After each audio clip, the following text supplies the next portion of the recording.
Welcome everybody to our collaborative play webinar, our part 3 of 4 with Julie Belair-Bak. We are excited to have you. So I'm just going to take some time and wait until we have a couple more people join our webinar. So while we're waiting for that, welcome everybody. Let's just talk about, well, I guess I should introduce myself. I apologize. My name is Jennifer Skinner, and I'm the marketing project manager here at Scholar's Choice. I'm a mom of 4. I'm a registered ECE, and I am very excited to be here. I always value Julie's insight.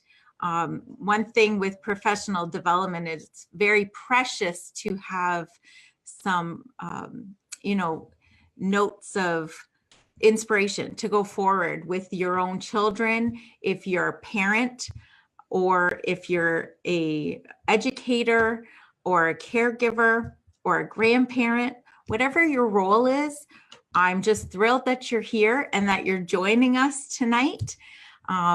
I'm not sure if you have all your little ones tucked in, but that's why we have ensured that our webinar is at 8 o'clock, because we heard you, and it used to be at 7 and now it's at 8, so that you can tuck in your little ones to bed, do your bedtime stories and your routines, and then join us. I mean, I can just imagine maybe your house is quiet now, maybe it's still loud, but I'm very thrilled to have you, and I know Julie is as well. We also have, of course, a team of marketing department. I don't know if you saw on our social, but Emily Webster took a great picture of us, and we're all there, and we're preparing for this webinar this evening. Okay. There you go. There's me. So you can click on there and read that. Okay, so let's do some housekeeping. If you're new to the live webinar, this is wonderful. Each time with us will be packed full of valuable information. And if you joined us last time, we have ensured and listened to you that some of you said that you couldn't see Julie very well. So what we're going to do is we're going to pop back from having Julie on the screen full, and then we're also going to have the presentation there so you can engage with us. Okay. One thing I ask of you is if you can engage with us, and how we want you to do that is, if you're new to the Zoom, right at the bottom and the side, there is a question and answer section. And we ask that you take time and put those questions in there. We have a team that will be filtering through and answering if they can, but then most of them they're going to be giving to Julie at the end of the webinar. So please make sure that you write your questions. And again, there are no silly questions. It's a very open, very engaging, very welcoming situation here. Julie is open to taking time and answering your specific questions. We'll do our best to answer all of them at the end of the webinar. Probably give us about 15 or 20 minutes to do that for you. As well, we have the Zoom webinar chat. So I want you to go down to the bottom and click chat if you haven't already. And let me know where you're from. Let's see who's here with us. Like, I'll give you an example. Vivian has joined us. Hi, Vivian. Thank you so much for joining us. And one thing that we see some of the participants asking for is part 1 and 2 of the previous webinars. And if you haven't gotten them and you're not joining us or following us on our website, or if you haven't received those, reach out to us. We will personally email that to you. And we will have the 1 and 2 sent to you by email, as well as we will make sure that you can click on our website as well. You can view the whole thing at a different time if you miss anything. And this webinar as well will be recorded. So you can go back and you can share it with your friends. If they weren't able to join us this evening, you can come and join us. Okay, let me see, what else do we have for you?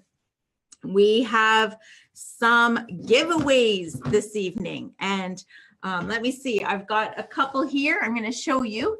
I have a couple games. I have a fruit punch, and maybe Julie will talk about this later if we have time. There's a ring-a-ding-ding. That's really fun. Here we've got some cooperative games that we've pulled. So we've got those. So we have 5 games for you. So at the end of the webinar, I'm going to pick 5 participants in the webinar. So please make sure that you are engaging with us. Okay, so let us know where you're from. Let us know your questions. Kitchener, Guelph, Richmond Hill, and Hamilton, Port Perry. Hi, everybody. Welcome. Okay. All right, everybody. Let me just introduce you. We're going to start our webinar. Julie, here we go. Julie Belair-Bak is our Vice President of Sales for Scholar's Choice. And Julie also trains early child educators and teachers throughout Canada and is working on her Master's of Professional Education with a specialization in early learning. With 20 years of experience in early learning, Julie brings a wealth of experience to the conversation and will offer a range of practical ideas to keep children engaged without the use of screens. Julie is passionate about children and supports the Scholar's Choice vision for all children to achieve their hopes and dreams. So without any further ado, please keep engaging with us.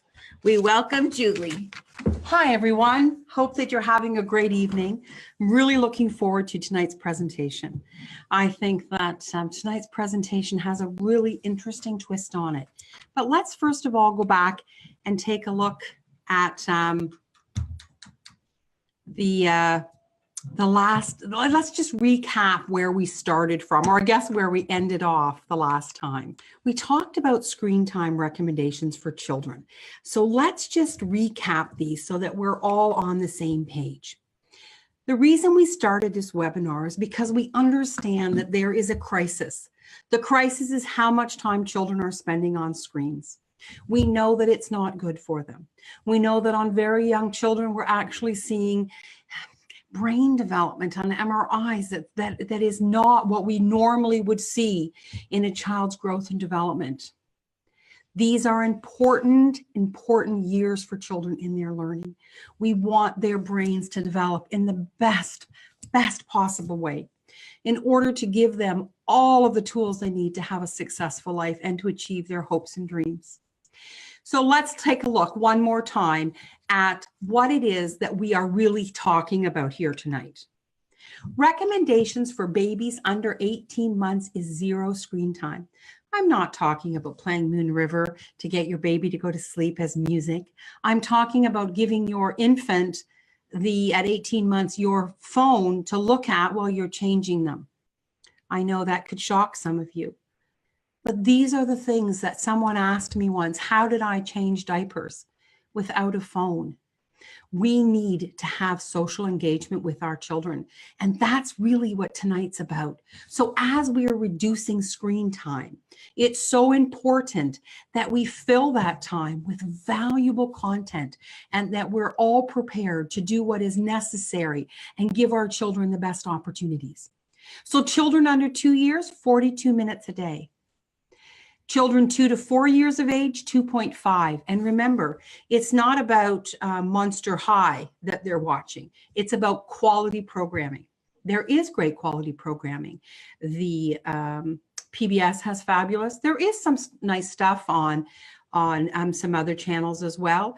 Even the Discovery Channel can have some amazing footage of animals and sea life. These are all just as interesting to children if we tell them that that is what we have for them to watch. Children 5 to 8 years of age, nearly 3 hours a day. That's a lot of time. But remember, it's quality programming. It's not just whatever's on. We really want to make sure that the shows our children are watching are reinforcing in them the values that we want to support them with, and that there's some learning, some valuable content for their brains, and it's not a vegetative state. So think about that. I particularly, for the youngest children, love nursery rhymes and music for children to dance to. These are great, great opportunities for children to be playing. So I wanted to recap this just so that we could center ourselves and remember what it is that we're really talking about here. As we move forward, and we want to talk about the playful learning approach, and this is where each of these webinars has come from. So let's recap. Children self-direct their own play. It is so important for children to be directing their own play. It's so important for children to have the opportunity to feel that where their interest is, where their brain development is going, that they are indeed self-directing that play. Children develop social and emotional skills through collaborative play, and we're going to talk a lot about that tonight. That's really the major focus of our webinar. Children explore with all 5 senses. So on the next webinar, we're going to be doing this. And this is going to be fun. And you're going to have some things to bring to the webinar. I'm thinking perhaps some baking soda and some water. We're going to be playing music, asking you to close your eyes, because we want you to have some sensory experiences. When children are engaged with as many senses as possible, their ability to retain what they're learning is much higher than when they are not, or any senses at all. So that one is really going to be fun. That's our next one. Children are offered endless opportunities to support discovery-based experiential learning. And that was our last webinar. Children are given endless opportunities to express themselves. And this is the second part of tonight's webinar. Children need to express themselves, and we're going to show you what that really means. The playful learning approach is how at Scholar's Choice we guide ourselves. The premise for which we pick up product, for how we engage with our customers, our teams, how we engage with early learning and schools, with teachers, professionals. The playful learning approach is our belief, our core belief in how a child learns and what is essential for a child's learning. Now let's talk a little bit about collaborative play and endless opportunities to express themselves. What is collaborative play?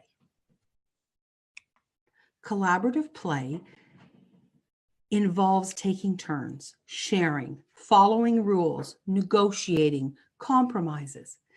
Collaborative play sounds pretty much like work every day, doesn't it? So remember, the skills that a child learns during collaborative play actually carry them throughout their entire lives to success. Children who engage in collaborative work together, or in this case, play is the work of a child, working towards a common goal is also a large component of collaborative play. In today's workplace, we call that what? We call that working in groups, being able to collaborate together for a common goal and outcome. These are real skills that we talk a lot about needing in today's workforce. And here we are talking about working with our little babies about developing these very skills. In the picture I'm showing you right now, collaborative play is demonstrated. The children are working together, they're holding hands, they're playing, and in addition, they're expressing themselves. Look at the costumes. They've picked those costumes themselves. They're delighted in how they're expressing themselves. One is a pumpkin, one is I believe, an owl. One is a skeleton. Children are happy when they are expressing themselves and when they are working together towards a common goal. Collaborative play and endless opportunities to express themselves are 2 vital components for healthy childhood. What do children learn while participating in collaborative play? Children develop social and emotional skills through cooperative play. We're going to delve into each of these in a little bit. Endless opportunities to express themselves, again, are required. And I can't say this enough. You're going to see as I go through this presentation what is expression and how critical it is and how it really develops a core confidence in a child when their ideas and thoughts are valued by those around them. To share with us their thoughts and who they are is so important. And it is that window that we see into who they are that's so important that we see when they express themselves. Social and emotional skills, what are they? That's a big topic. Let's see about tackling it. It involves self-management, self-awareness, social awareness, relationship skills, and responsible decision-making. That sounds a lot like adulthood, doesn't it? We need to prepare our children for what lies ahead of them, and they are so ready to develop and learn these skills. When we see children unable to manage their emotions, sometimes we see meltdowns. We've all been there. Perhaps in the classroom, we've seen it. Perhaps out in the grocery store, we've seen it. But these are core skills required for children to manage themselves. In the next video, I'm going to show you just a series of children playing and what that looks like. So here what we see is these children cooperating together to make this potion. They're mashing it. They shared in the participation and the preparation, and now they celebrated. Here we see a group of children playing in a forest, and you know how I feel about outdoor play. And here we see children working together to construct this lovely little Harry Potter cottage, or perhaps I'm wrong and it's the castle. But what it is that we see children working together towards a common goal. The goals can be many things. I'm going to be quiet and allow you to watch these two little girls.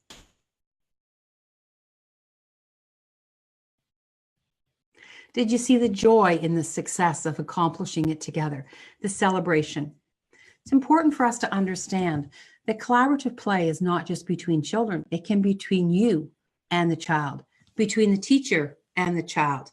So it's important that we all understand that adults have a very large role to play in all of the development of children and their social emotional needs.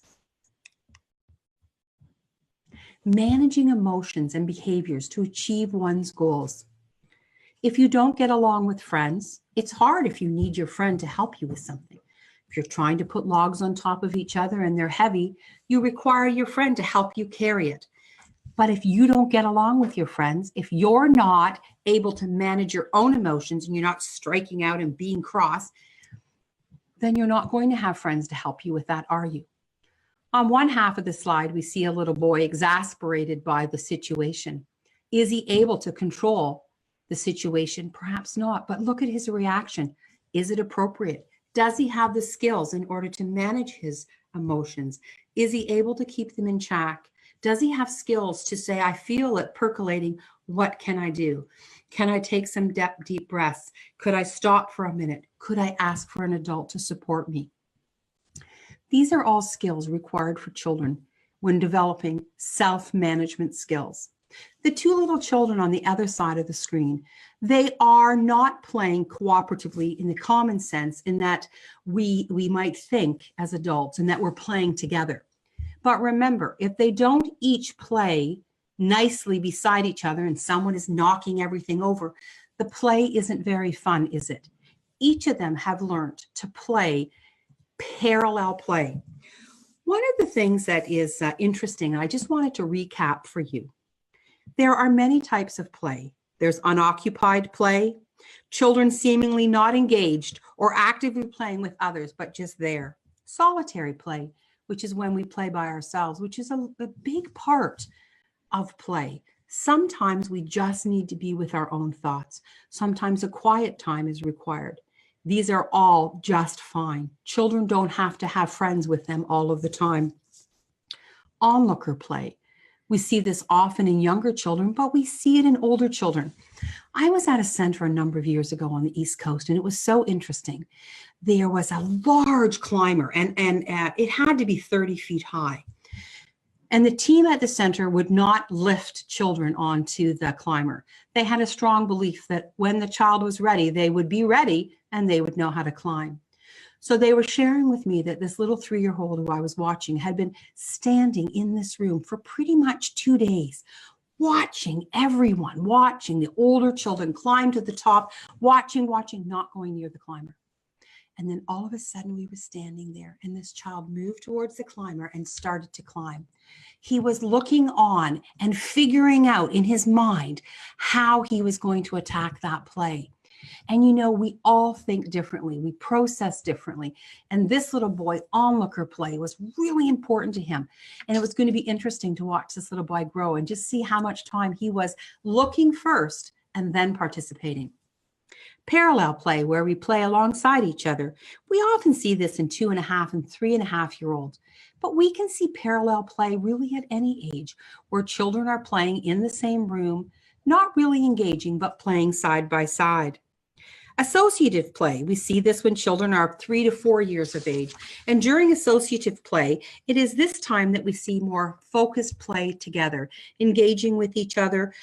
More use of language is required, and that's why we don't see that also so early, because language is required really for associative play. Then cooperative play, play whereby we are organized as a group with a common goal. We see this in teamwork. We see children now interested in other ideas and people and wanting to share those with each other and wanting to collaborate with those people that share the same. So I just wanted to review those types of play with you so that as we look at children, we don't expect play to always be exactly the same.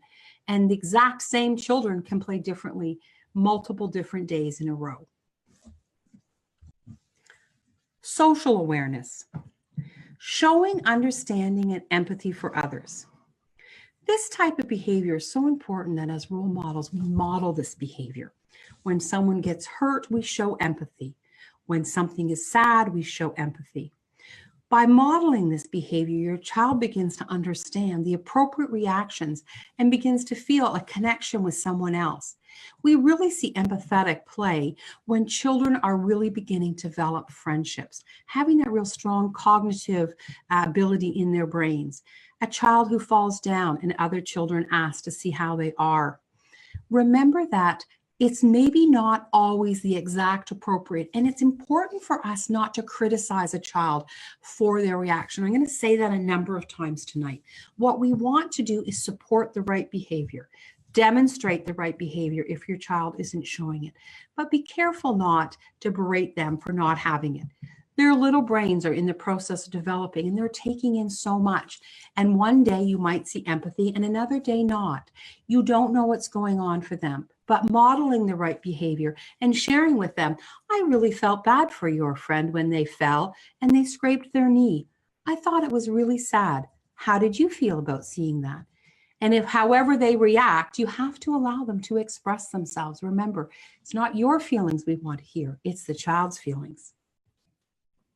Social and emotional skills, forming positive relationships, working together, and delivering effectively with conflict. Dealing effectively with conflict is really hard for children because they're very much about themselves.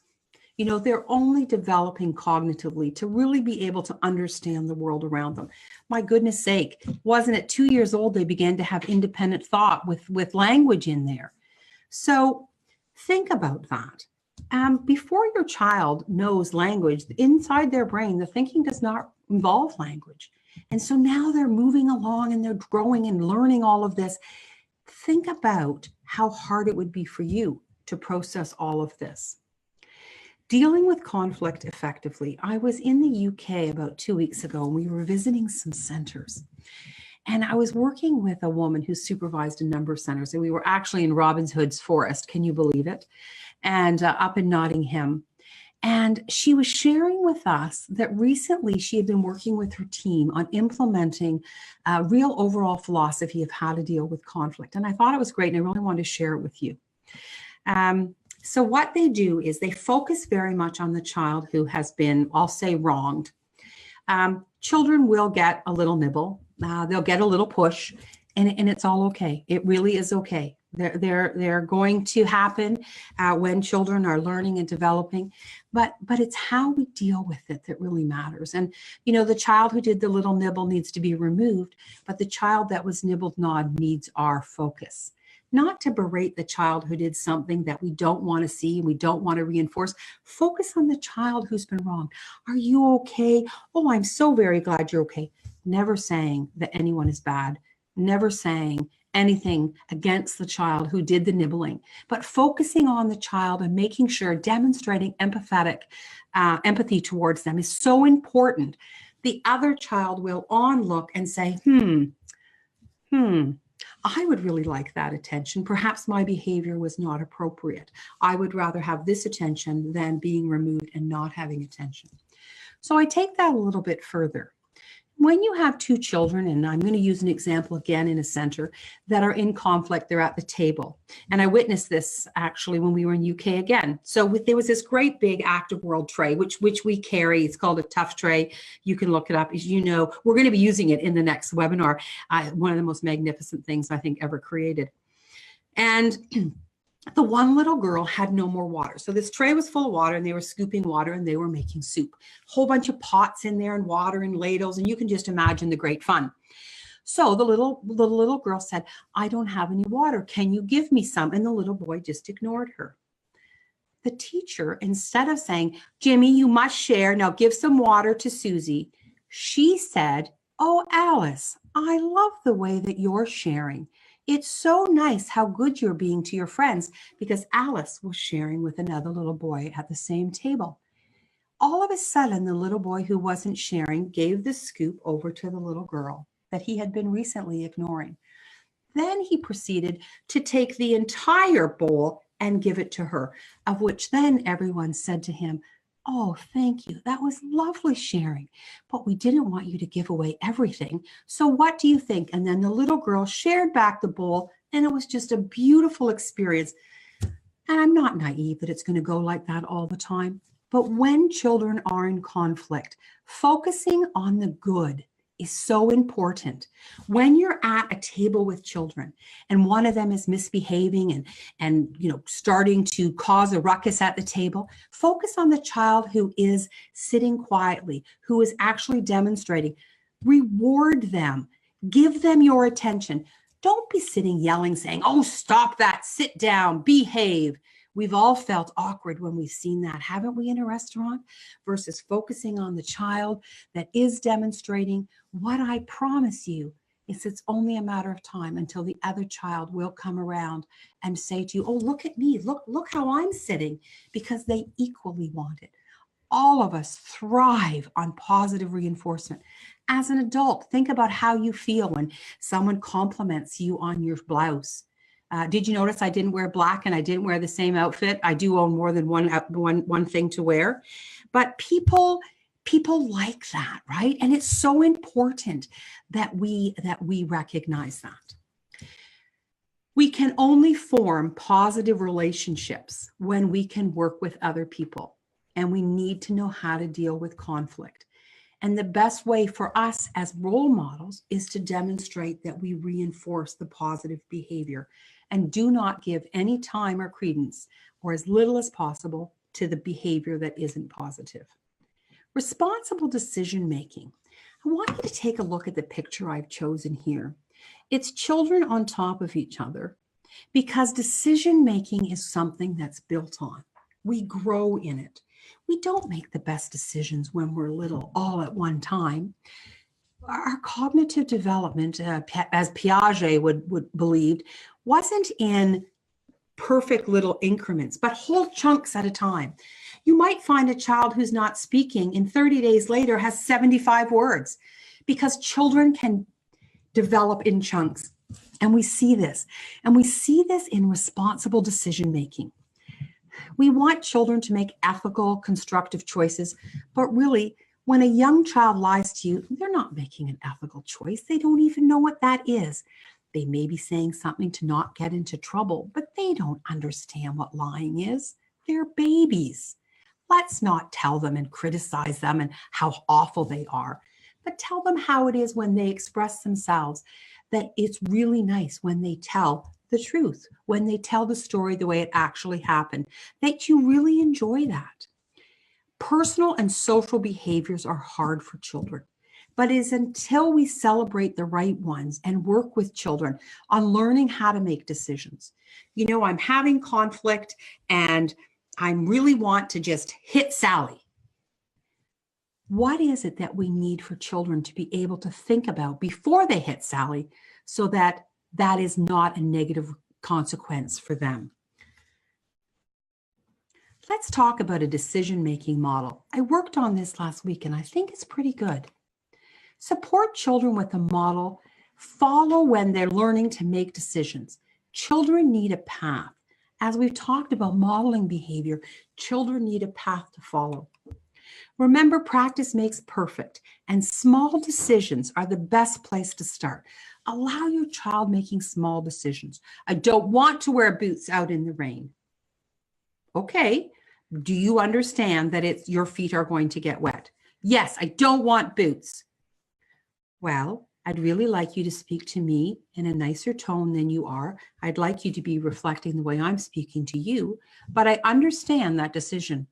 What's the worst thing that's going to happen? They're going to have wet feet, but they're going to learn that wearing their wellies is a far better idea.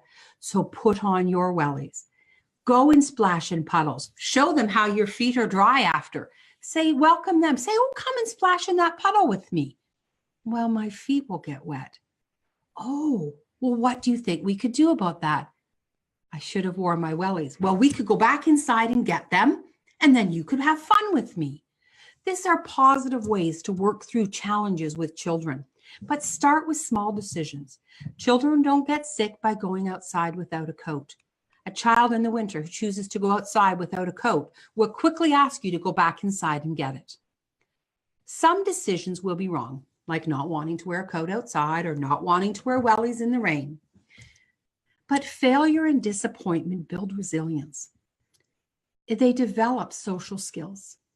And when a child has resilience and social skills, these are the core skills that carry them into later childhood, early adolescence, the decision-making, the confidence they feel.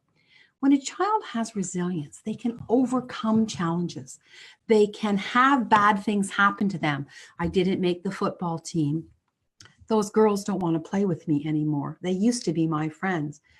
And it doesn't impact their their brain development because they're developing a strong brain architecture. If you want to talk about that, send us a note. We'd love to talk to you about brain architecture in children. But remember, some decisions will be wrong, but it develops resilience. And this is what you want for your children.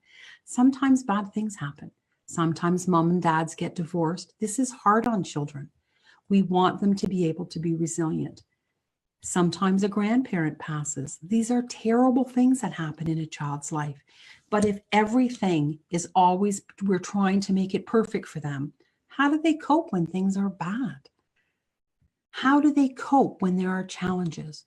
Remember, small decisions that are wrong and the consequences help that child to build a strong foundation for themselves to build on.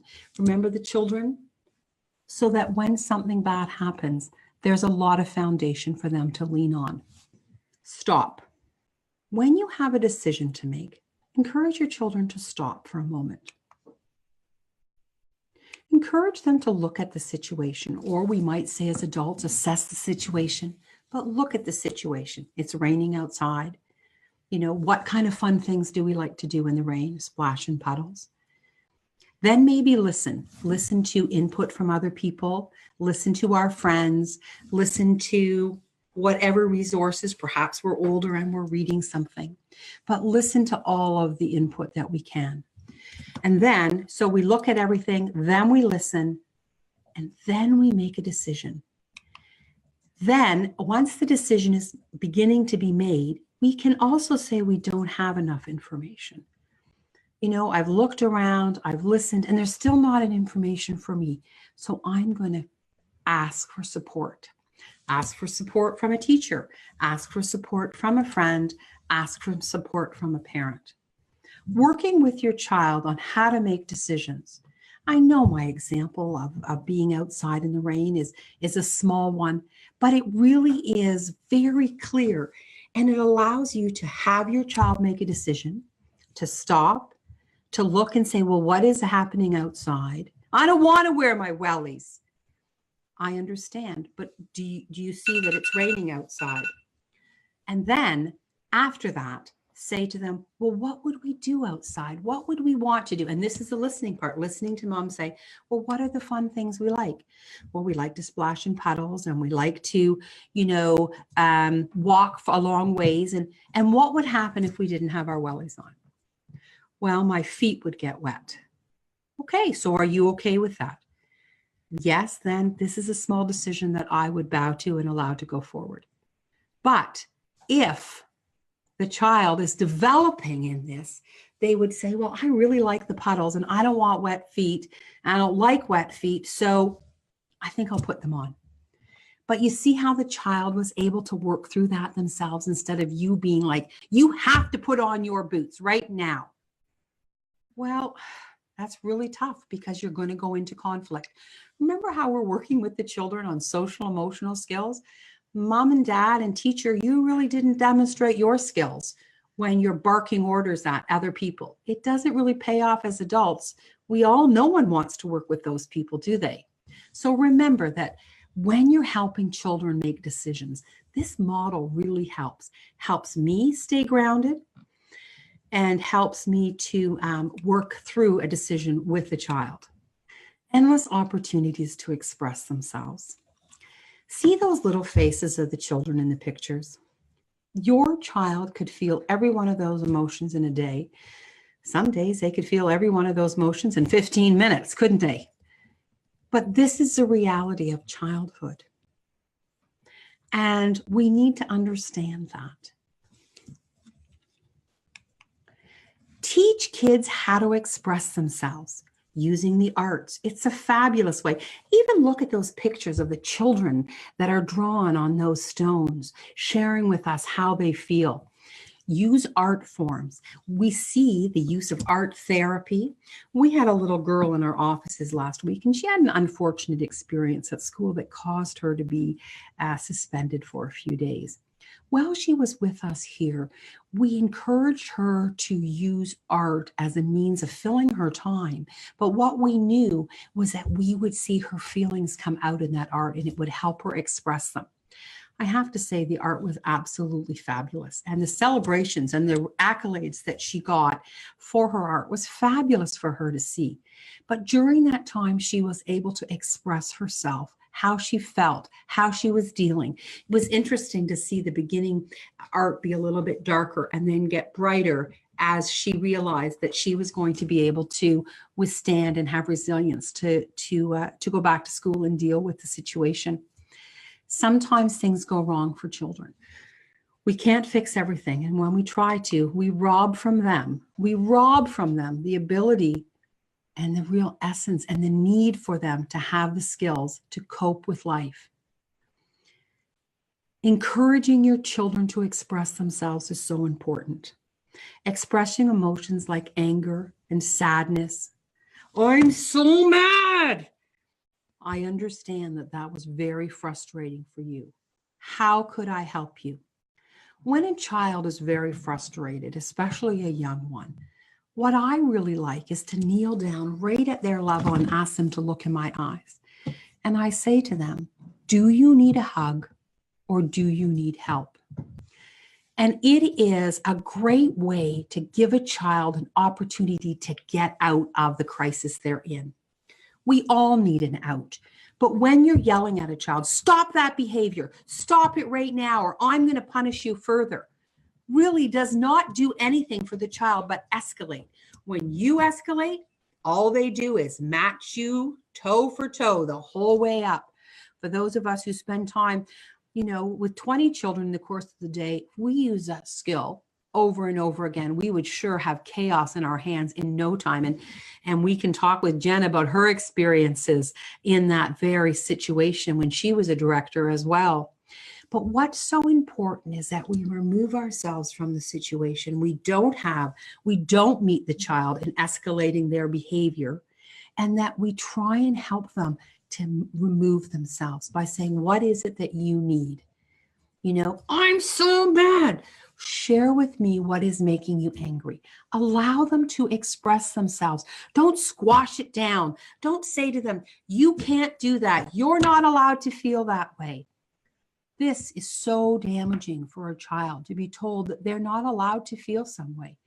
As an adult, would you like someone to tell you that your feelings aren't valid, that you are wrong in the way that you're thinking? I don't think any of us would. Can you imagine not even having the skills that you have and being told that? You wonder why they're a puddle on the floor. All emotions are valid. Every emotion your child has is valid and essential that these children have the opportunity to express it. And the more that you allow children to express themselves, the more that you don't meet them toe to toe as they escalate up in their behavior, the more you're going to find that the expressions that they want to express to you are more about their feelings than they are about their aggression. Endless opportunities to express themselves. Here is a couple of pictures of children just expressing themselves. Simple ideas can have a great impact. Simple ideas. Children's simple ideas, your simple ideas, can have great big impact. Encourage children to have their own style. It doesn't have to be your style. It has to be theirs, and you need to celebrate their uniqueness with that. Have you seen the toddler who wears polka dots with stripes, who wears just wild, crazy combinations of colors because they like it? Children love color. It's not a reflection on you. Your child can't be a validation for you. You can't go out to the mall and want everybody to look at how wonderfully beautiful your child is, and that validates you.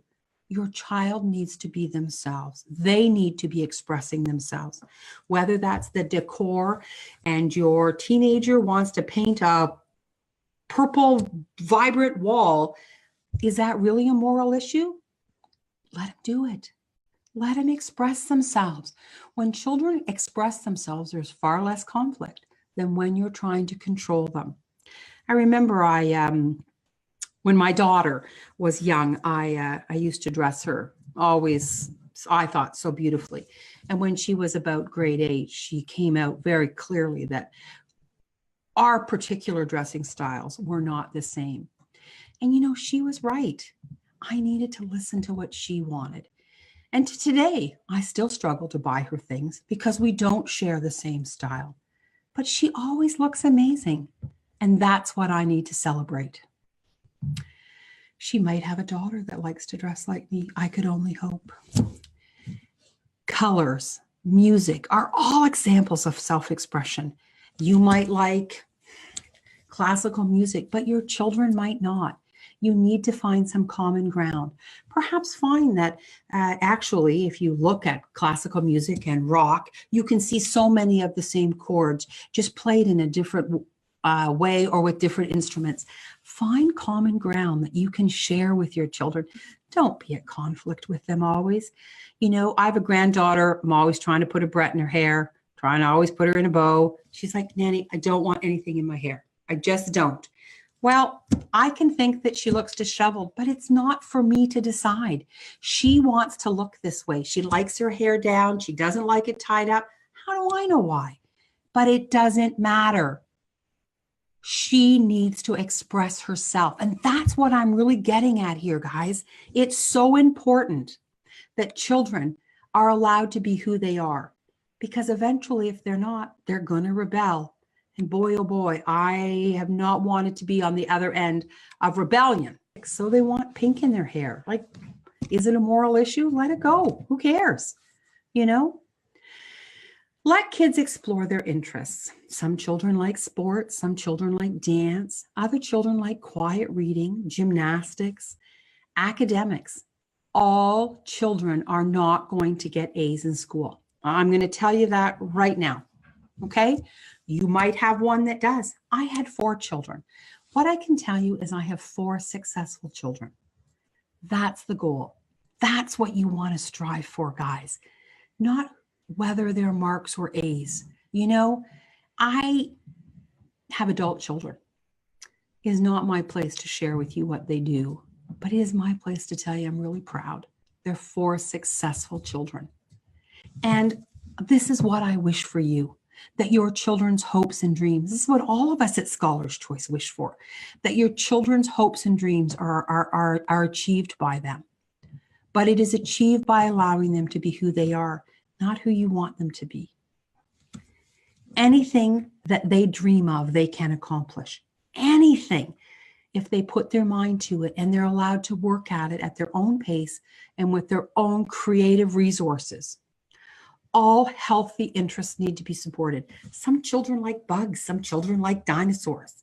Some, you can see a 4-year-old, I don't even know. I can name 5 dinosaurs. I don't know. Maybe I can name 10, but they can name 40. I didn't even know there were 40 different dinosaurs when I met some of these children and they came in and they were like, blah, blah, blah, and Platysaurus and Magliosaurus and Hoptihorus. And I'm like, I don't even know what they're saying. But this was their interest. And by allowing and celebrating that interest and being interested enough to say, I really like what you have to say. Can you share more? Remember, your child wants to get to know you and they want you to get to know them. They want to talk to you. They want to be a part of your life. You need to give them a chance to talk to you. Give them choices. Children need to be given endless opportunities to express themselves. They need to be told, I like your ideas. I like it when you talk. Share more with us. I had 4 children and one of my children, one dinner I'll never forget, he stood up and he said, enough, the rest of you need to be quiet. I want to talk. I'm still proud of him and remember that moment today. He was a quieter child, but finally he said enough. He had something to say and we all need to sit back and listen. Children need to share with us their ideas so that we can help them achieve their hopes and dreams by supporting them, not deciding what those hopes and dreams should be. Listen to your children. When safe, let them make choices about their own self-expression. Let them decide on their hairstyle. Let them decide on their clothes to wear. Doesn't have to be, you might have budget restrictions. You can't buy them a $500 blouse. But you could say, well, we're not having that blouse, but here's one that's similar. I can support you with that style decision. But it's so important that at the end of the day, the children feel accepted, heard, and that we work with them on collaborative play.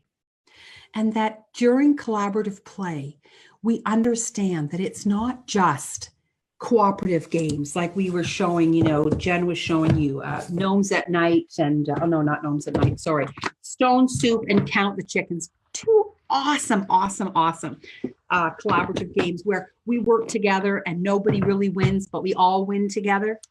That's cooperative games. Collaborative is also about sports and about competitive sports. It could be about dance. Whenever a child is working on something that is achieving a common goal, a dance group all working together to achieve what it is that they need to achieve, these are the things that are important for us to celebrate. We'll be sending you this presentation afterwards, but right now we ask you to send forward your questions. We'd love to talk to you personally and share with you some of the insight that we may have to support you, and we'd also love just to hear from you. So I'm going to invite Jen back over to sit with me here, and Jen, you want to just grab that chair and or actually, you know what? Maybe I can just. Why don't you just come on in? I'll step up for a minute. Come on in, Jen. Hi, everyone. So we do want to just tell you that we'd like you to join us again on May 28th for sensory play. I talked a little bit about it, and we'll send you some teasers out, but I think it's going to be really fun. And learning about sensory play and what that really looks like in play is going to be really important for you, because again, what we know is the more senses that we engage during play, the higher retention children have and the greater learning, therefore, that's achieved. So we all want that for our children, right, Jen? Like Absolutely. We all want our children to learn in the most effective manner possible so that they can retain the most amount of information. So, you know, those are all, it's going to be really fun. You really should join us. Come on in a little bit closer, Jen. We need to get cozy here. Are we there? Okay. So let's see what kind of questions we've gotten from our panel, from our friends. Okay. Thanks, everybody, for tuning in. We've got about 30 questions here. We're just going to go through them. Thank you so much. Okay, the first one is, what are some suggestions to increase collaborative play between older and younger school-age children? Well, this is a great question because, and we've talked about it in some of our other webinars, what a challenge it can be. Perhaps you have a 6-year-old and a 3-year-old.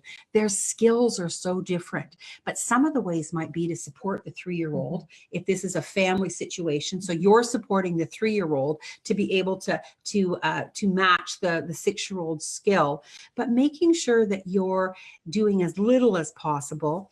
Another idea could be things like going out in the woods and talking about collecting pine cones, or things that both of them could really enjoy. The older one might collect more, might collect different things. You could give him more challenging things to collect, and the littler one could collect pine cones. Absolutely. You know, those would be 2 great ideas. I'm huge on being outside with kids. You know, if they were building a snowman, one might be, you know, building the little snowman and the one building the big snowman, and then ending up with a snow family, which is another great way. Because if our goal is to have a snow family, we need little and we need big, and maybe we need this big too. Like, you know, so I hope that helps, Savannah. But thinking about how we can be together with common goal being together, but with different challenges so that we both can play and cooperate together. Right. That's awesome. Connie also had this similar question, Julie, about older and younger children, but they asked a little bit more about this. Connie here says, I struggle with children who want to lead the play and not listen to others' advice. Do you have any ideas for that situation?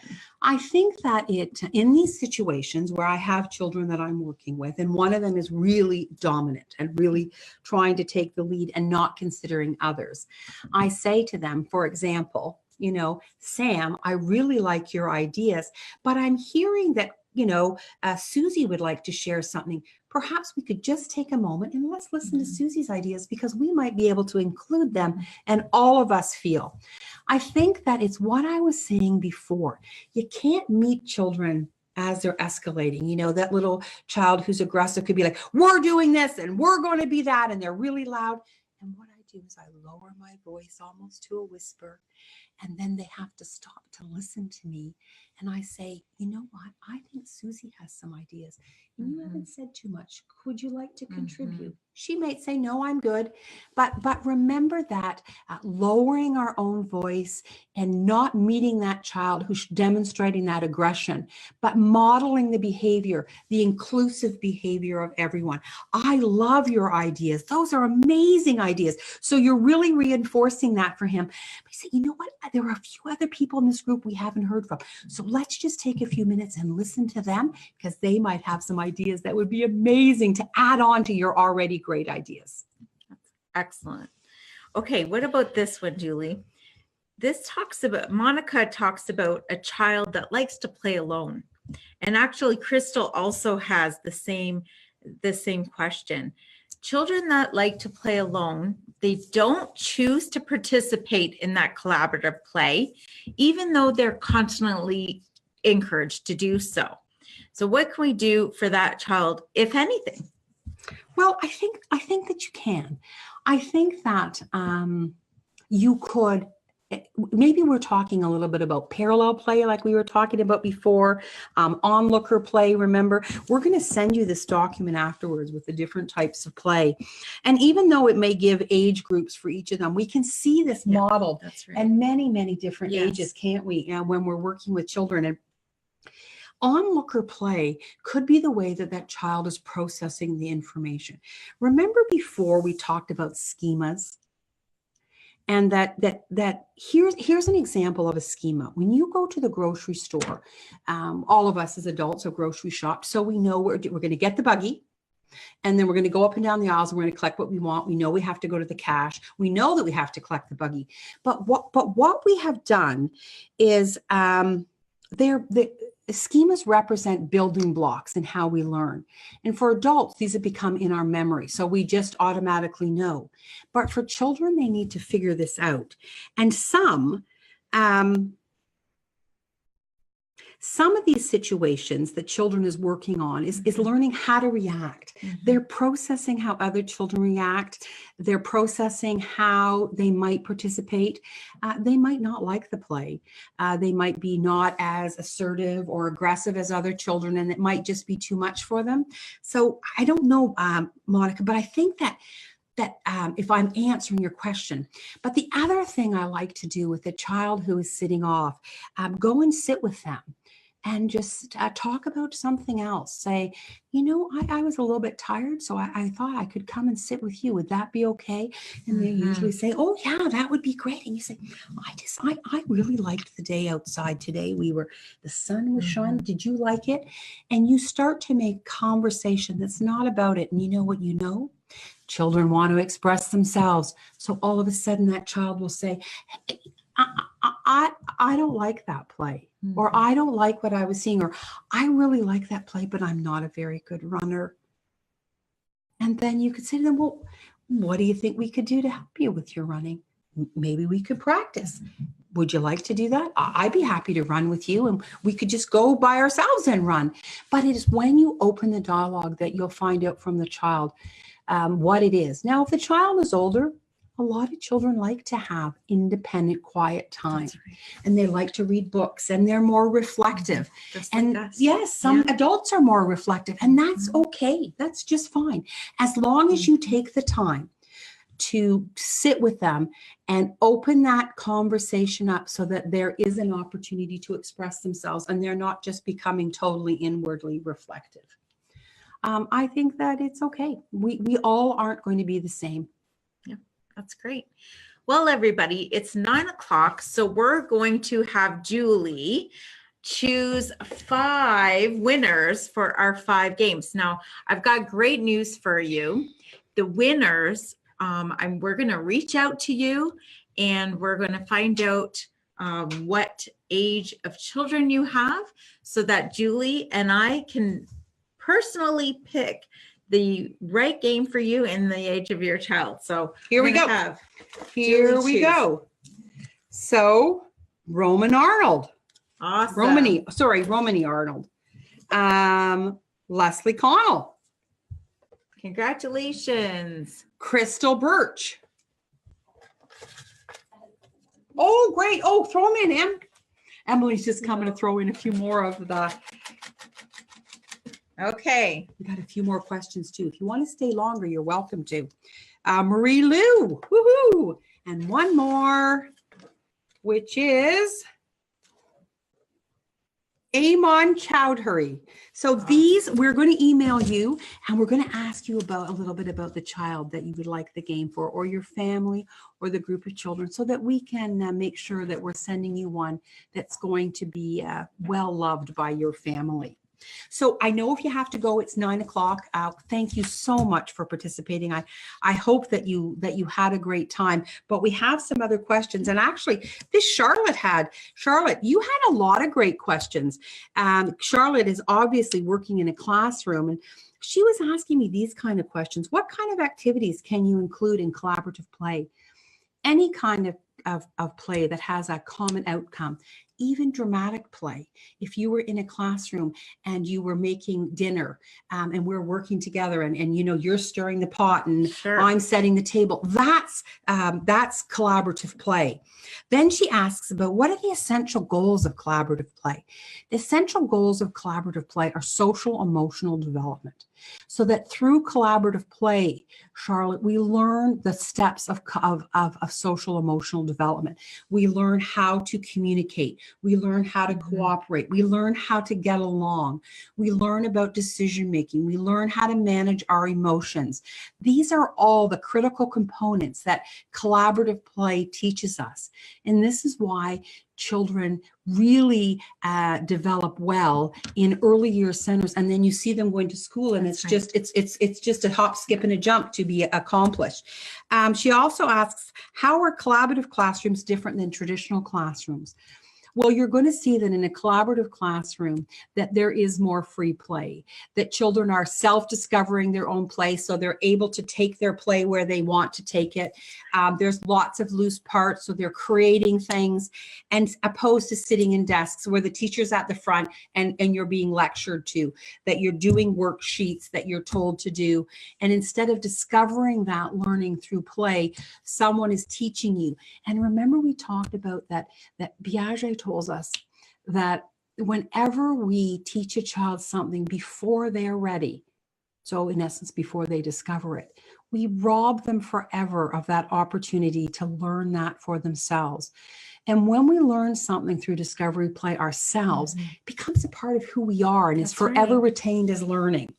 And then what role played by interactive technology in collaborative learning? Well, as we said, that once children get older, I mean, there's nothing for anyone under 18 months. I know people hate when I say that, but that's just the way it is. They don't need any screen time. They don't need your phone. And actually, you need to model behavior. Get off your phone in front of them. They're not awake for that many hours of the day. Lock your phone up when you come home. Make your family a priority. That's also a part of getting off the screens. You have to model the right behavior. But there is some great technology out there that I see in classrooms, and where children are working on games to achieve math outcomes, that together we're working on architecture to achieve outcomes together. So that's how collaborative play, and we can even have competitions like robotic competitions where Jen is one robot and I have another robot. We're both working on goals, but we're competitively trying to figure out who's going to have the one that goes the fastest, let's say, is our goal for today. And Jen's might be the fastest, but mine might have more tricks. So we could be celebrating both of those, but there is great place for technology. It's just not with babies, right? It's just not with our little babies. So what are some facts and how significance of collaborative, what are some facts that show the significance of collaborative learning? Well, I would say exactly what we just finished saying, is that collaborative learning is also about discovery-based learning, and that when a child discovers learning at the right time, they will move forward in their growth and development. And we know that a child who has an opportunity to do that is much happier, much more content, and retaining and learning much more information. This is why we've seen all of the studies done. And, you know, I was just reading last night, but back in the 1500s and 1700s, we really had a lot of insightful people about how children should learn. And really this much more formalized learning that we're seeing now, and I'm talking about very young children, really didn't come about until the 30s again. And we just need to understand that really children each are so unique and different and learn at their own pace. And what we do is we're there to scaffold, to help escalate them, as Vygotsky shares with us, that to scaffold them, meaning to build that bridge to the next learning for them. And this is what we get with discovery-based play and self-directed learning. I hope that helps, Charlotte. If it didn't, please chime in again and send us some more questions. Those were awesome. Amazing. Love the questions about academics. Let me just jump in while Julie reads the next one. I just wanted to touch on, it's really neat when you set up your classroom. Some things that Charlotte said was, how do you set up your classroom? You set that up, but it's amazing as adults to step back for a minute and watch where they go and what choices they make and what products they're going to pick up and what materials they want to do. And then they also want to direct. They're going to say to their friend next to them, you be this role, basically, like you be the mom and I'm going to be the cat. Like you'll never know what they're going to say and what they're going to come up with. But having that, just to step back as an adult, sometimes it's okay just to see where their play is going and well, you know how I collaborate. feel. I feel that our role is to set up learning provocations to encourage. So, you know, I might do with some schemas. I might envelope some things, put things in a cloth. I might put things in a jar and put a lid on it in order to encourage children to go over and look at it and then build from there where it is I want to move those children to the next level. They might come in the morning and I'm working with a group about colors and something is all set up and I've color blocked a whole bunch of different things and then encourage them. I'll say, you know, I was working on this and I needed some more help with blue. Could anyone help me find more blue in our classroom? They're off like rockets to find it. Absolutely. And then I step back and then all of a sudden someone sees there's, oh, Miss Julie, there's more. There's I have orange and I have green. And then, you know, I know the children who already know their colors could dominate that play. But in this particular case, because it is self-directed, any of the children can come. And when they already see the modeled behavior, it's much easier for them. And the child who doesn't know their colors, if it didn't work, I'm going to try something else again tomorrow or this afternoon or after nap. So what 5 items would you put in an empty classroom to encourage collaborative play? Well, what I would put in there for sure was what you just alluded to. I would always have a dramatic play section, costumes, house products, because it's familiar to children and they know how to role play that. They watch everything we do at home and they come. I'm just going to tell you, one of the screens I showed you, and I didn't get a chance to comment on it. It said, you know, it makes me unhappy when my parents fight. We often see in the classroom children come in and reenact what they saw the night before.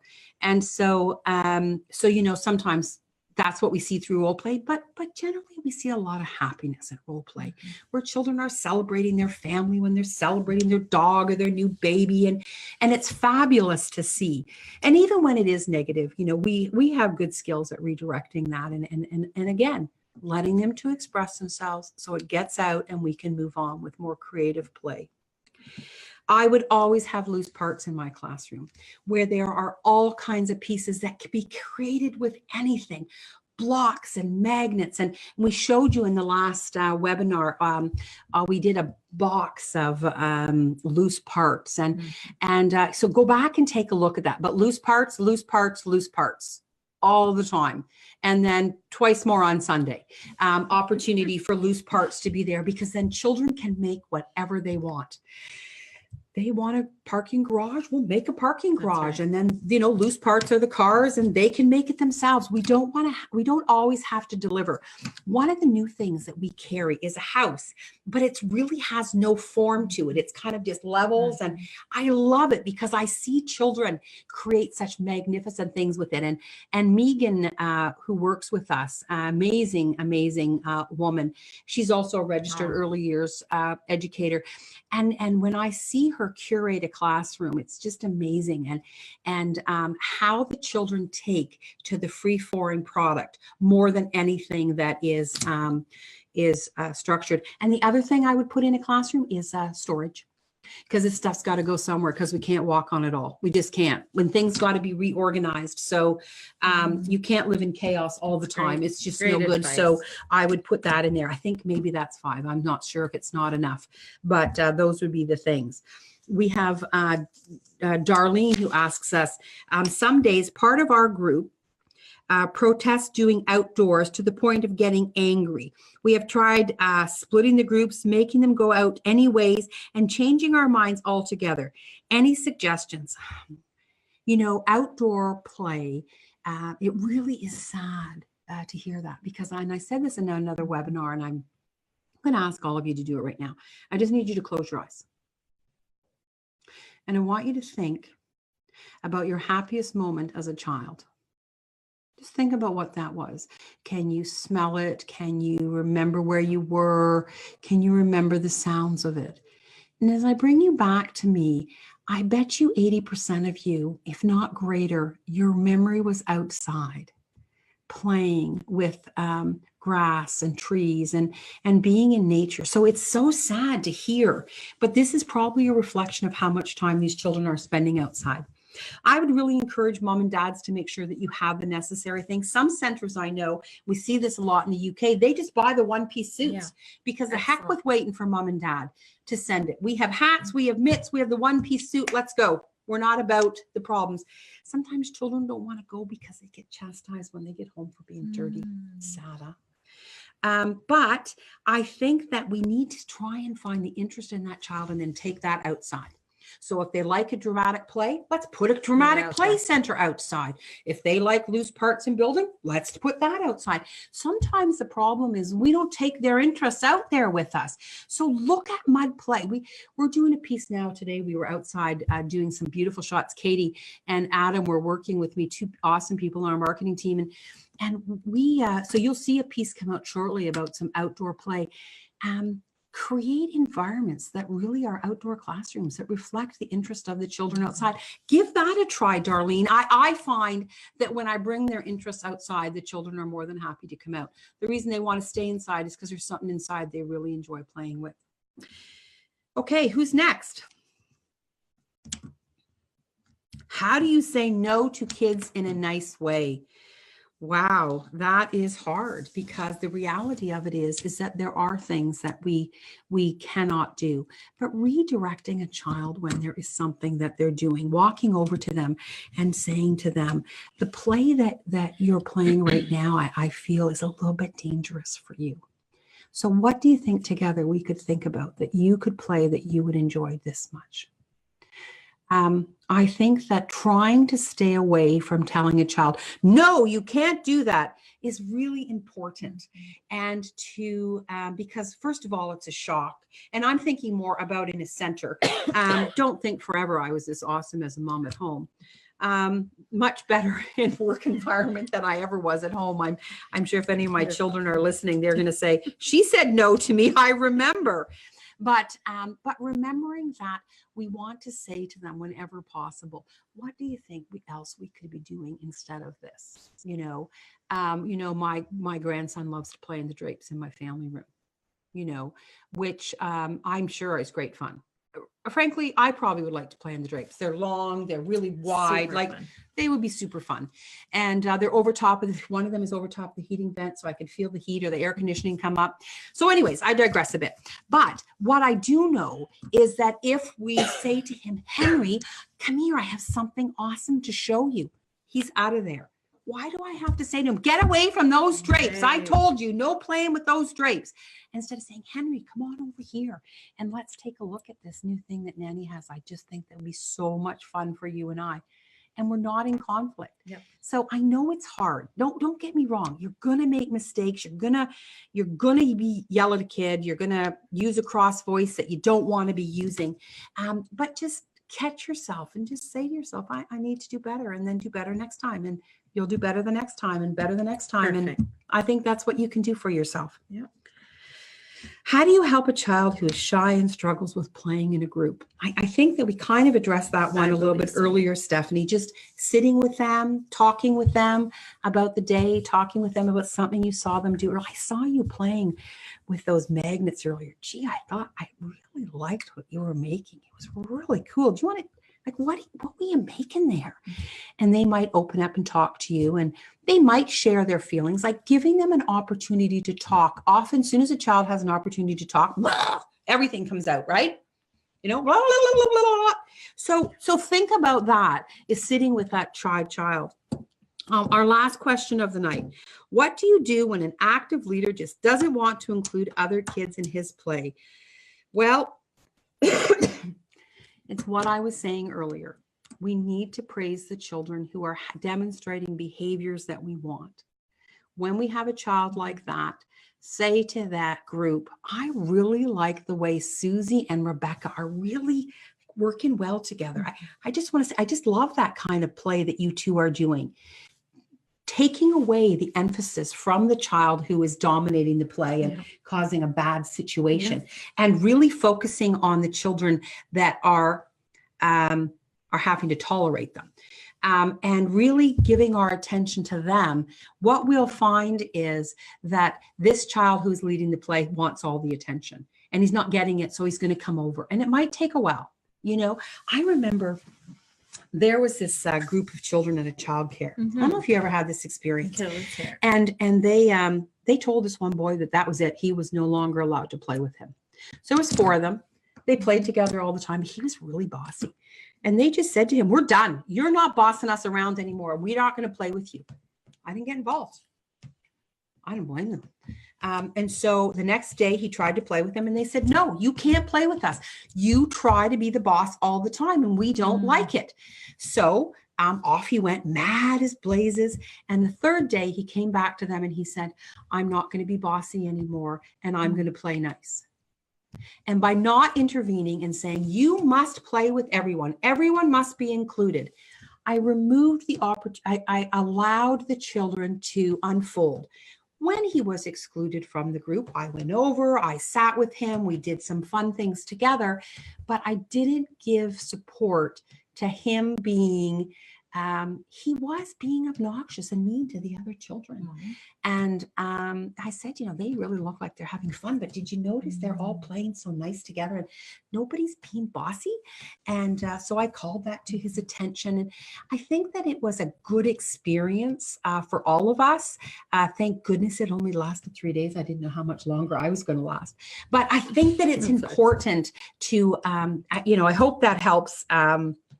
But, you know, when you start to tell children things like you can't and don't and won't, you get a lot of pushback, and you better be ready for some conflict because it's coming your way. So I think that's it for us tonight. I hope that you enjoyed tonight. I love having the opportunity to talk with you. I love your questions. If we didn't answer any of your questions, email us. I'd be happy to answer them directly to you. If you want to talk personally on the phone, happy to give you a call. I'm Julie. I'm the only Julie in the building if you call in. And thank you so much for letting us into your homes, letting us into, some of you are on the call tonight for professional development as early childhood educators. I celebrate you every day in everything that you do. For those of you teachers that are teaching in our elementary schools, we celebrate you every day and thank you for everything you do. And parents, child's first teacher. Go take on their lives and help them achieve their hopes and dreams. Good luck with everything, and we look forward to talking to you on May 28th with Sensory Play. Get ready to get messy. Thanks again. Good night.